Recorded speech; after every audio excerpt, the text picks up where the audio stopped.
Hello बच्चों, welcome to the channel science by Ekta ma'am. आज हम स्टार्ट करेंगे क्लास 8 के लिए हमारी साइंस और मैथ्स की क्लासेस, जिसमें आज हम पढ़ेंगे साइंस की जो हमारी बुक है उसका पहला चैप्टर। जैसा कि आप देख रहे होंगे, crop production and management class 8 के लिए पढ़ाई आप लोगों की शुरू हो चुकी है। स्कूल्स खुल चुके हैं, तो अब अपनी पढ़ाई पर कॉन्सेंट्रेट कीजिए, खासकर बोर्ड क्लास वाले स्टूडेंट्स, क्योंकि ये जो अभी की पढ़ाई है ये आपको अच्छे मार्क्स, अच्छे स्कोर की तरफ लेकर जाएगी। तो चलिए बिना टाइम वेस्ट किए स्टार्ट करते हैं क्लास को।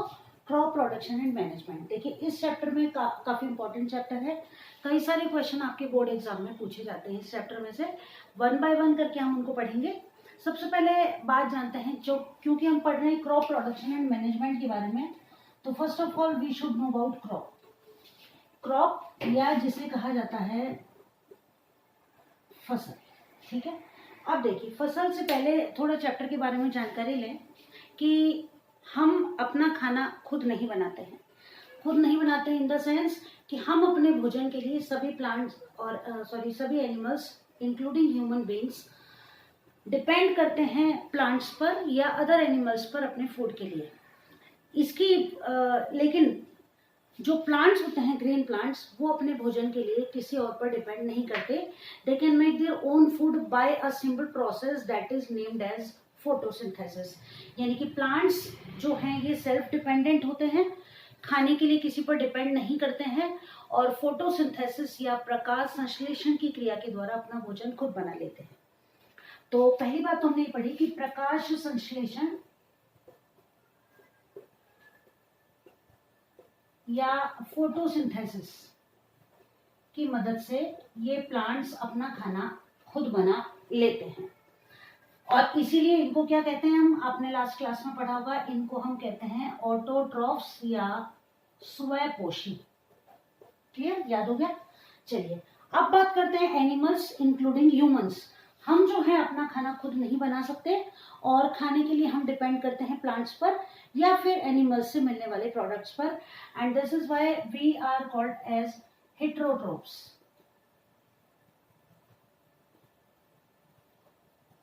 या परपोषी, यानी कि भोजन के लिए किसी और पर डिपेंड रहने वाले। अब खाने के लिए हम डिपेंड करते हैं इतने सारे लोगों के लिए, केवल कुछ एक पौधों की मदद से इतना खाना बना पाना पॉसिबल है नहीं। तो इस खाने को अवेलेबल कराने के लिए इन सभी एनिमल्स प्लस ह्यूमंस को एक स्पेसिफाइड टेक्निक जो है उसकी जरूरत होती है, और वो जो स्पेसिफाइड टेक्निक है उसको कहा जाता है एग्रीकल्चर या कृषि।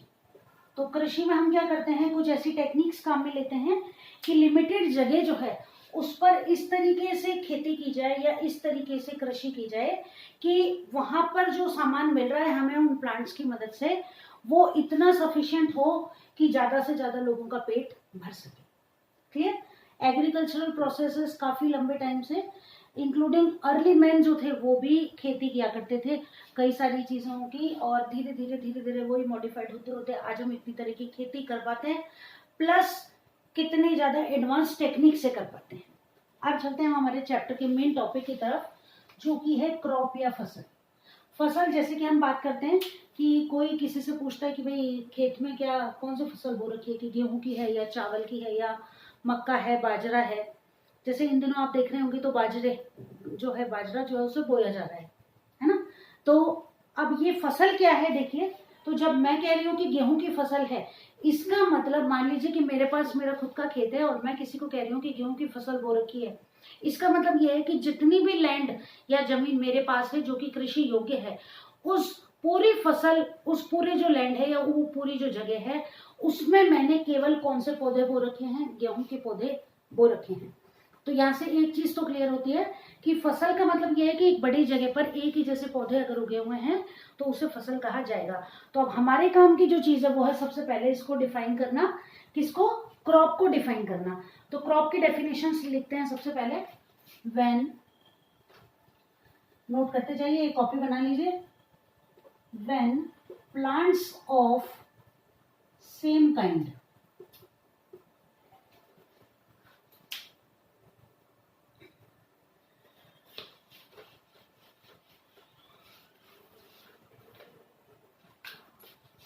आर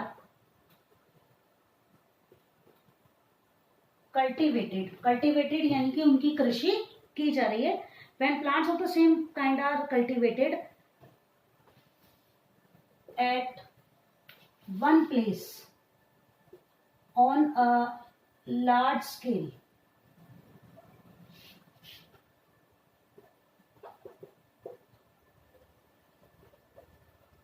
क्लियर है कि जब एक ही तरह के पौधे उगाए जाते हैं एक जगह पर लार्ज स्केल यानी बड़ी मात्रा में, तो उसे क्या कहा जाता है? फसल कहा जाता है। हिंदी में लिखो, जब एक ही प्रकार के पौधे किसी एक स्थान पर बड़ी मात्रा में उगाए जाते हैं तो इसे फसल कहते हैं। चैप्टर का पहला इंपॉर्टेंट क्वेश्चन हमने पढ़ लिया और याद करने में ज्यादा टाइम नहीं लगेगा, आराम से हम याद कर लेंगे कि when plants of the same kind are cultivated on a place at a place on a large scale, this is called as crop. एक ही प्रकार के पौधे एक ही स्थान पर बड़ी मात्रा में जब उगाए जाते हैं तो इसे फसल कहा जाता है। अब ये जो फसल होती है ना, ये एक ही तरह की नहीं होती है। ये जो फसल होती है दो तरह की होती है। हमारे जो कोर्स में है वो दो तरह की है, और ये जो फसल है अलग अलग। अब ऐसा तो है नहीं कि हमेशा जैसे गेहूं है तो गेहूं ही उगाए जाते हैं। तो कितनी तरह की चीजें हम खाते हैं, गेहूं है, चना है, चावल है, मक्का है, बाजरा है, दालें हैं, सब्जियां हैं, मसाले हैं, फल हैं, कितनी सारी चीजें हैं जिनकी काउंटलेस चीजें कह सकते हैं हम। तो अब ये जो फसल होती है ना, ये भी अलग अलग तरह की होती है। फिर एक ही फसल को आप जचे जब नहीं उगा सकते, हर फसल के उगने का कटने का समय अलग अलग होता है। तो ये जो फसल होती हैं ये दो तरह की होती हैं। पहली तो है खरीफ क्रॉप्स और दूसरी है रबी, यानी कि खरीफ की फसल और रबी की फसल। अब दोनों में क्या अंतर है कि इनके उगने के सीजन पे डिपेंड करता है। खरीफ की जो फसल होती है ना, चलो इसको बाद में नोट करेंगे। खरीफ की जो फसल होती है they are sown in rainy season. Rainy season जैसे कि अभी चल रहा है ना, अभी रेनी सीजन है, जुलाई का महीना स्टार्ट हुआ है, तो हम लिख सकते हैं यहाँ पर रेनी सीजन जून से स्टार्ट हो जाता है, जून टू सितंबर। तो हम क्या लिखेंगे कि ये फसल वर्षा ऋतु में बोई जाती है जून से सितंबर के मध्य। अब इसके एग्जाम्पल अगर हम नोट करें तो इसके एग्जाम्पल पैडी यानी चावल को कहते हैं हम पैडी, ठीक है, पैडी। उसके बाद लिखिए सोयाबीन, मेज, सोयाबीन जानते हैं हम, मेज यानी मक्का, पैडी यानी कि चावल। और लिखिए, इसको लिखिए आप ग्राउंडनट। अब देखो, अच्छा चलो पहले इसको नोट करते हैं, ग्राउंडनट और लिखो कॉटन। अब ग्राउंडनट यानी कि मूंगफली हम कब खाते हैं? सर्दियों में। तो इनको कब? अभी उगाया जाएगा और सर्दियों में इसकी फसल काट ली जाएगी तो हमें ये खाने के लिए मिल जाएंगी। मक्का है, ये भी हम सर्दियों में खाएंगे।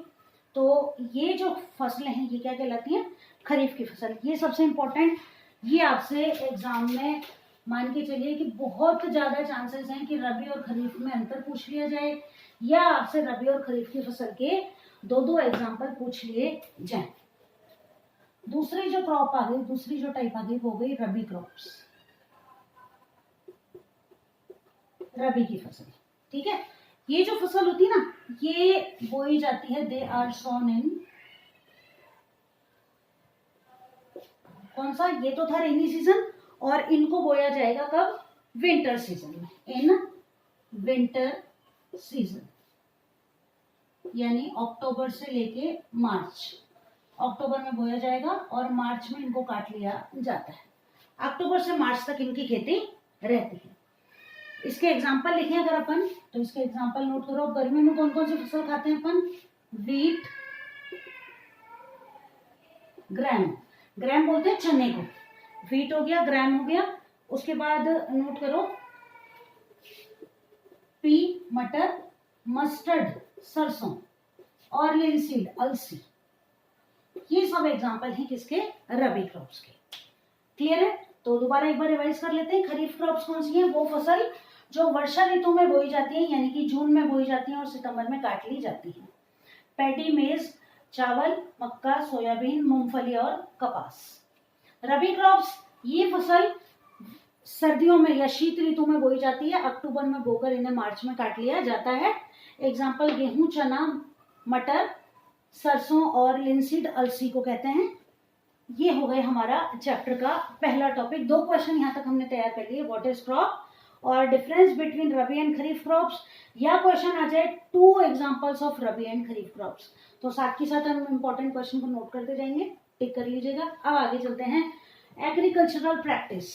अब खेती ऐसा नहीं है कि मैं बीज ले आई और जमीन में छोटा सा गड्ढा कर दिया, उसमें मैंने डाल दिया बीज को और फसल उग गई और हमने फसल काट ली।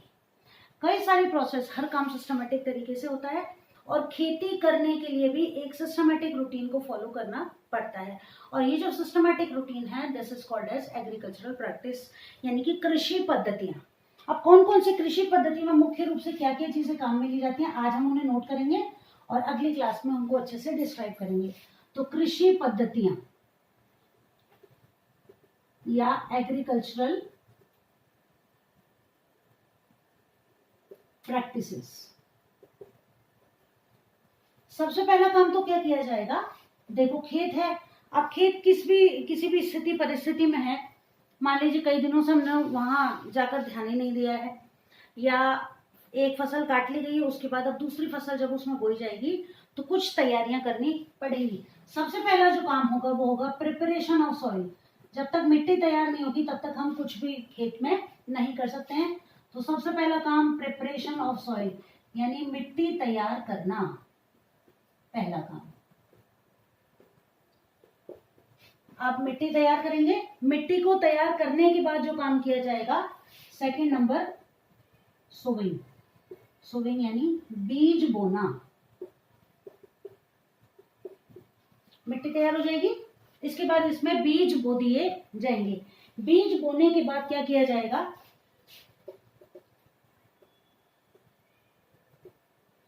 एडिंग मैन्योर एंड फर्टिलाइजर्स,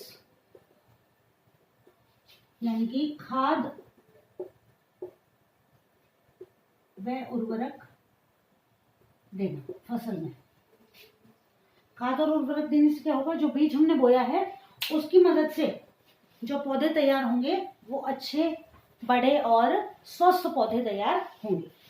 बीज बोने के बाद जब हम बीज बोलेंगे, खाद और उर्वरक दे देंगे, उसके बाद हमें क्या करना पड़ेगा? उसके बाद इरिगेशन।